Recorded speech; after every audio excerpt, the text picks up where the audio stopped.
ప్రభుత్వాలు మారుతూ ఉన్నాయి. 7.5 దశాబ్దాలుగా సమస్యలు పల్లెటూర్లను బట్టి వేధిస్తూనే ఉన్నాయి. సో మారుతున్నటువంటి కాలానికి అనుగుణంగా ప్రజలు మారుతూ ఉన్నారు, సమస్యలు పెరుగుతూ ఉన్నాయి.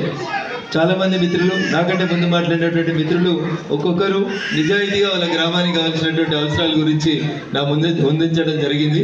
నేను కూడా అంతే నిజాయితీగా ఈ మిరుదొడ్డి మండలంలో ఉన్నటువంటి సమస్యల పరిష్కారం కోసం అప్పుడు శాసనసభ్యునిగా కానీ, ఇప్పుడు మీరు ఇచ్చిన అవకాశంతో గల్లీ నుంచి ఢిల్లీకి పోయిన పార్లమెంట్ సభ్యుడిగా కానీ 100% మిరుదొడ్డి మండలానికి సంబంధించినటువంటి మీరు ఇచ్చిన వినతి పత్రాలు కానీ సమస్యల పరిష్కారం విషయం లోపల సాధ్యమైనంత వేగంగా వాటన్నిటిని ఒకటొకటి పూర్తి చేస్తానని మనస్ఫూర్తిగా ఈ సందర్భంగా తెలియజేస్తా ఉన్నాను. రాజకీయంగా చెప్తలేను, మనస్ఫూర్తిగా చెప్తా ఉన్నాను.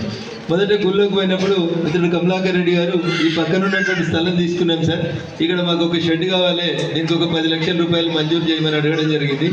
ఇమ్మీడియట్గా మనం జనవరికి వచ్చిన మార్చి లోపల బడ్జెట్ అయిపోతుంది, మీకు అందరికీ తెలుసు. కాబట్టి ఇప్పటికిప్పుడే 10 లక్షలు ఇవ్వలేకపోతే నేను కానీ ఒక 5 లక్షల రూపాయలని ఈ షెడ్ పని ప్రారంభానికి ఇస్తానని చెప్పి ఈ సందర్భంగా తెలియజేస్తాను.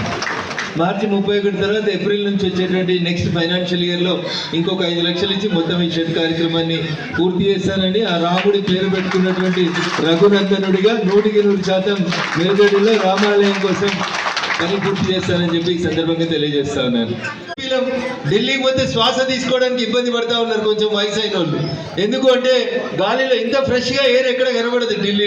ఢిల్లీలో ఏం కనబడుతుందంటే ఒక రకమైనటువంటి పొగ, మంచు అమ్ముకున్నట్టు ఢిల్లీలో అంతా పార్లమెంట్ సభ్యులకు అందరికీ కూడా ఒక రకమైనటువంటి లంగ్ ఇన్ఫెక్షన్స్ వచ్చేటువంటి కారణం అవుతుంది. దీనికి అన్నింటి కారణం ఏంటంటే వాడి పారేసిరు ఢిల్లీలో ప్లాస్టిక్ని. ఎక్కడ చూసినా ప్లాస్టిక్ కుప్పలు తెప్పలుగా పెరిగిపోయి దానివల్ల పొల్యూషన్ అనేది పెరిగిపోతుంది. మీరు సిలిండర్ తీసుకోవడం పట్ల ఎంత ఇంట్రెస్ట్గా వచ్చిండ్రో అంతే ఇంట్రెస్ట్గా రేపటి నుంచి మీ ఇంట్లో మీరు ప్లాస్టిక్ బంద్ చేయండి.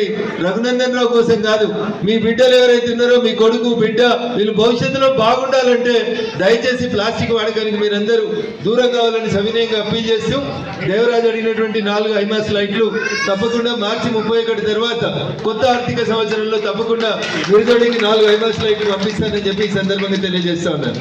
ఇకపోతే మా కాంగ్రెస్ పార్టీ అధ్యక్షుడు అడిగిండు అన్న బాత్రూమ్లు ప్లస్ అక్కడ కొత్త బస్ స్టాండ్ ఒకటి అడిగిండు అన్న. ఇప్పుడు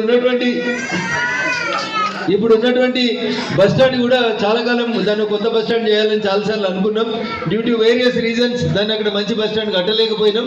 కాబట్టి రోడ్ మీదనే ఏదైతే వారు అడిగినరో గుడి దగ్గర అనుకుంటా తప్పకుండా అక్కడ ఇట్లాంటిది ఒక షెడ్ తోటి ఒక బస్ స్టాండ్ నిర్మాణం చేసిస్తానని చెప్పి కూడా ఈ సందర్భంగా తెలియజేస్తా ఉన్నాను. చరిత్ర సృష్టించినోడు ఇప్పుడు ఆ చరిత్రని తిరగరాయబోతున్నాడు. అబద్ధాల గోడల్ని బద్దలు కొట్టి నిజాలను రాగా మీ ముందుంచబోతున్నాడు. నిజమైన వార్తల కోసం వెంటనే డౌన్లోడ్ చేసుకోండి రా యాప్ని.